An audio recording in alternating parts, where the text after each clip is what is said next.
Cyril Fletcher was a national institution. Obviously, with Cyril being rather grown up, we had to provide a grown-up bit of set for him, so we gave him a gentleman's armchair, the sort of armchair that you get in a gentleman's club, and he would sit there looking, I have to say, rather classy as against the rest of us, and producing these rather rude cuttings. Of all the cuttings that I did on That's Life, I think this one is the most memorable. How's this for patience? The Reverend A.J. Agland has one TV set for sale. Telephone 626-1313 after 7 p.m. Ask for Mrs. Jordan, who lives with him cheap. But for anyone who might be thinking unchristian thoughts about our vicar, readers learned on Tuesday, we regret any embarrassment caused to the Reverend A.J. Agland by a typographical error in an advertisement yesterday. It should have read, the Reverend A.J. Agland has one TV set for sale, cheap. Telephone 626-1313 and ask for Mrs. Jordan, who lives with him after 7 p.m. I bet you thought it was an even song. However, on Wednesday, the Reverend A.J. Agland informs us that he's received several annoying calls because of an incorrect telephone advertisement in yesterday's paper. It should have read, the Reverend A.J. Agland has one television set for sale cheap. Telephone 626-1313 after 7 p.m. and ask for Mrs. Jordan, who loves you there.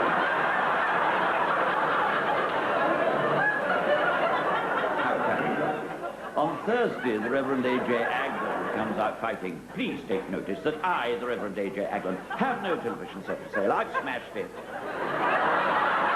Call 626-1313 anymore. I've not been carrying on with Mrs. Jordan. Mrs. Jordan was, until yesterday, my housekeeper. The dear old Rev Agland doesn't give up easily. In Friday's paper, his advertisement read, wanted housekeeper. Usual housekeeping duties, God pay, nothing.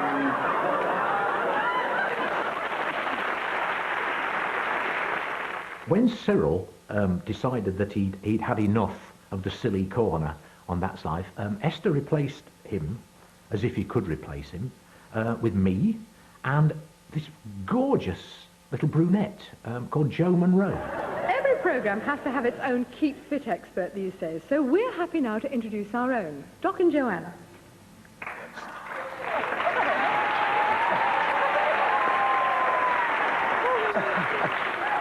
I didn't know I had so many relatives. Well, we're going to start off with an exercise Mr. Nobbs found in Weekend magazine. According to them, this is one you can do anywhere, anytime, improving face and figure, and nobody will notice. Women caught in the traffic can try an exercise which not only calms, but helps to beautify. As they wait, they should inhale deeply through the nose. Hold the breath for a few seconds, while sticking out the tongue as far as possible and opening the eyes wide. Then exhale through the open mouth, making a loud ha sound. I suppose basically Doc and I were the Punch and Judy in the corner. I mean, we were the light relief, if you like. But Mr. Rogers says he really recommends the restaurant in Crete, which serves testicle, vinegar, spleens, and headlamps.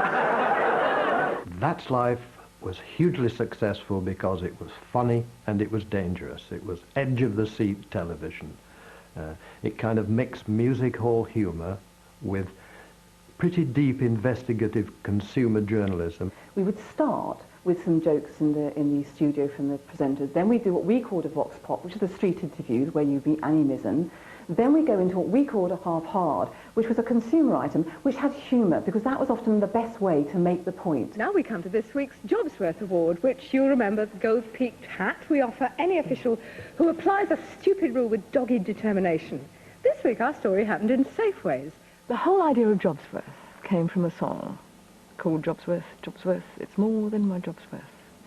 And we suddenly realised that there was a whole category of terribly officious people who applied daft rules beyond any sane limits.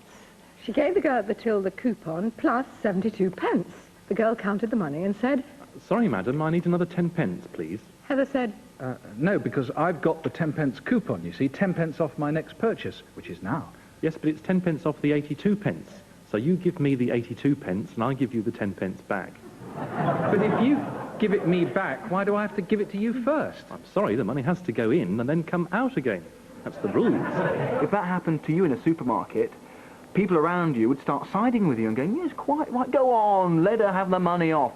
And that's precisely the kind of feeling we engendered, but instead of it just being in the supermarket queue, suddenly it was national. Feeling quite awful, she confessed. I'm afraid I haven't got the 10 pence. And a lady halfway down the queue shouted, I'll lend you the 10 pence. So they passed the 10 pence down the queue, and I gave it to the girl. She held it, put it into the till drawer, and with the same hand, never letting go of it, pulled it out and handed it to me. And I passed it back to my friend down the queue. We paraded them and their jobs and their companies to the ridicule of the nation. but having a rule that makes 10 pence off really means 10 pence on, in, out again, and off. Safeways, we have a Little Gold Jobsworth award for you.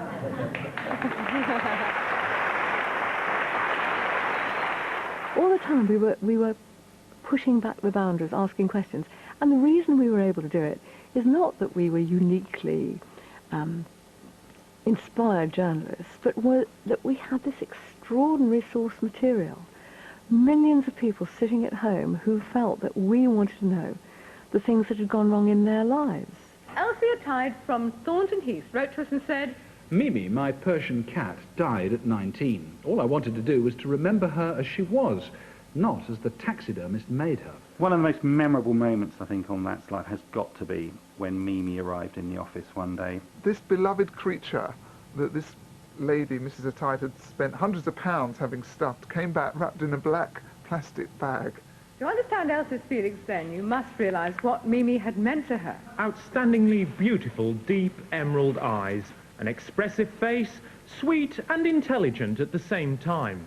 And I remember in the meeting, Esther unhooked the bag to produce this ghastly apparition, and the team just fell about. And John was appalled. Oh, the dreaded Mimi, the dreaded Mimi. And the more we laughed, the more appalled he got.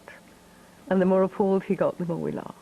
I just felt very instinctively that this was the wrong side of the taste barrier. We actually said, you know, well, can we do this? There are so many people who adore their little pussies so much. We're in here, can we actually break their hearts? But we said, yes we can, because it's funny. It became quite clear that I was going to lose this one. She arrived wrapped in this.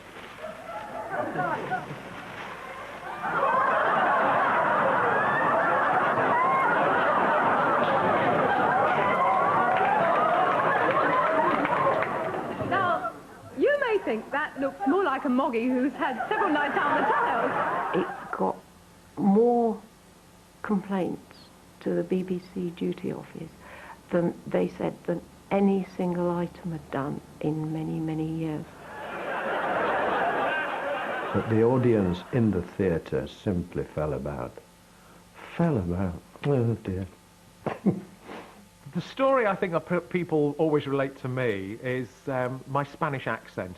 We had a story about a company that were actually presenting awards over in this country and making not just a few bob, but millions of pounds out of it. And it was based in Spain. It was called Editorial Afife. And they would say, you know, if you're a textile company, you are the best textile company. If you're a ribbon manufacturer, you're the best ribbon manufacturer.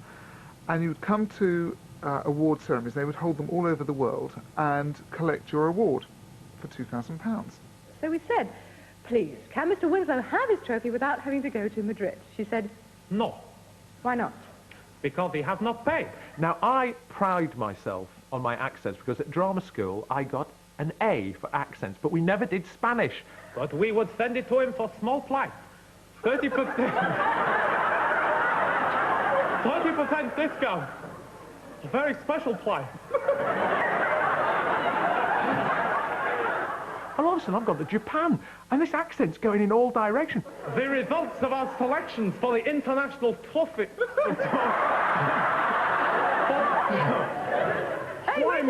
Why me? And the more I'm thinking, think Spanish, I'm going more and more Japanese. And British African Relations Award for 1988.